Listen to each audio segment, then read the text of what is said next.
वर्षा के आनंददायी मौसम में भी वर्षा को नकारते हुए इस सभागृह में उपस्थित हुए हैं एक पुस्तक विमोचन समारोह में, इससे ही सिद्ध हो जाता है कि सच में ये एक जनसेवक के नाम पर लिखी गई पुस्तक का विमोचन समारोह है। इसके लिए भी आप सब हृदय से आभार के पात्र हैं। संसार में जन्म लेने वाले प्रत्येक व्यक्ति के मन में जन्म से ही एक भाव रहता है।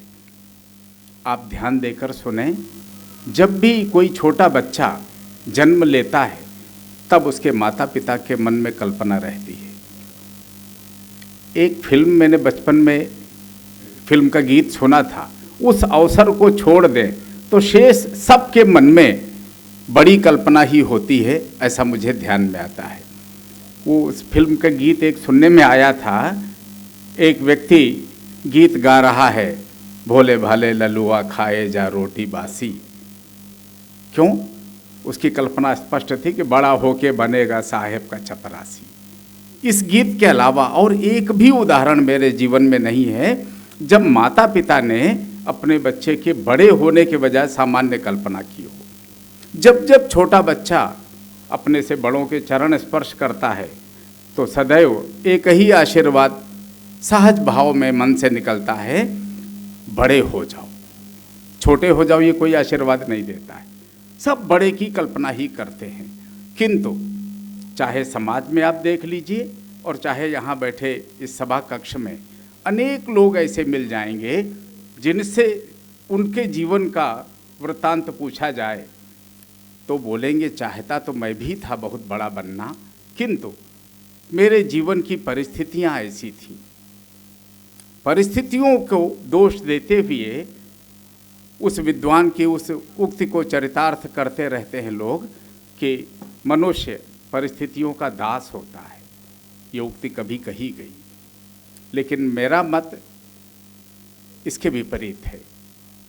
परिस्थितियों का दास होना ये सहज पड़ता है व्यक्ति को अपनी अकर्मण्यता को चरितार्थ करने या प्रमाणित करने के उद्देश्य की दृष्टि से।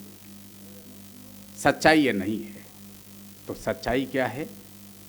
परिस्थितियों को कैसे हम अवसर में परिवर्तित कर सकते हैं, इस ओर ध्यान देना और उसके अनुरूप विकास करने का प्रयत्न करना। तो तत्काल तो लोग प्रश्न कर सकते हैं कि आपकी जानकारी में ऐसा कोई व्यक्तित्व हो तो बताइए।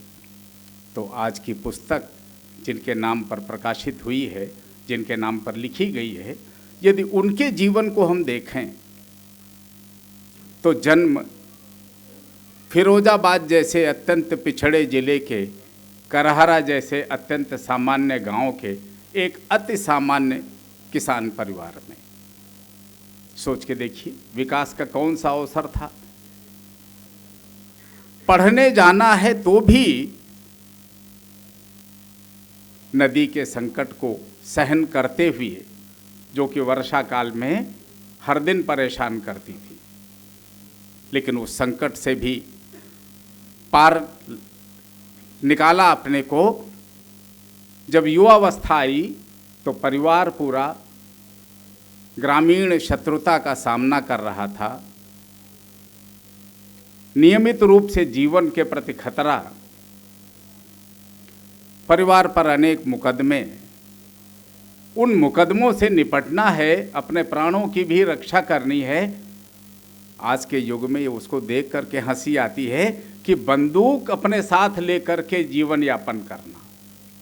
और ये उस फिरोजाबाद जैसे ज़िले का वातावरण भी वैसा ही है, ग्रामीण क्षेत्र का, कि बंदूक अपने साथ होनी ही चाहिए अगर प्राण सुरक्षित रखने हैं, अन्यथा कभी भी संकट आ सकता है।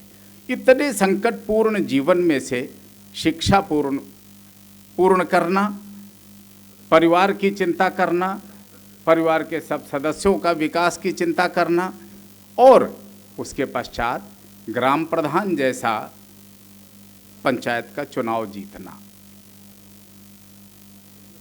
एक संगठन है, उसका नाम है ग्राम स्वराज मंच। ग्राम स्वराज मंच ने, जो एकल अभियान का बच्चा है, ग्राम स्वराज मंच ने कभी नारा दिया था इस देश में, जो पूरे देश में गूंजा था। वो नारा था, लोकसभा न विधानसभा, सबसे ऊंची ग्राम सभा। और ये बिल्कुल सच है। जिसने भी ग्राम पंचायत का चुनाव लड़ा है, ग्राम सभा का चुनाव लड़ा है, वो जानता है कि विधानसभा का चुनाव आसान है, लोकसभा का चुनाव सबसे आसान है। अगर नेता आपका ठीक है, उसके सहारे सब वैतरणी पार कर सकते हैं। विधानसभा का प्रयास करना पड़ता, तब निकल पाता है। और ग्राम सभा का जो जीत गया, सच में वो जननायक है। चुनाव जीतते जीतते कैबिनेट मिनिस्टर तक की यात्रा, और उस कैबिनेट मिनिस्ट्री में भी विभाग कौन सा मिला? संस्कृति एवं पर्यटन। अत्यंत नीरस विभाग। किसी से परिचय पूछो तो सामान्य रूप से इनसे पहले पिछले शासनकाल में संस्कृति एवं पर्यटन मंत्रालय किन महानुभाव के पास था, तो तुरंत विद्यार्थी अगल बगल देखने लगेगा, गूगल को टच करेगा। ऐसे विभाग को भी महत्वपूर्ण बना देना, केवल महत्वपूर्ण ही नहीं तो चर्चित बना देना, चर्चित ही नहीं तो उपलब्धियों से भरा हुआ बना देना, कार्यक्रमों की झड़ी लगा देना, केवल कुछ छोटे छोटे कलाकारों के कठपुतली नृत्य के आयोजन करने वाला विभाग मात्र न छोड़कर, तो महाकुंभ जैसे अत्यंत लोकप्रिय आयोजनों का नेतृत्व करने वाला विभाग का स्वरूप प्रदान कर देना, यह निश्चित रूप से उस उक्ति को चरितार्थ करता है जो किसी कवि ने लिखी थी, जो होता है वह होने दें, यह पौरुषहीन कथन है।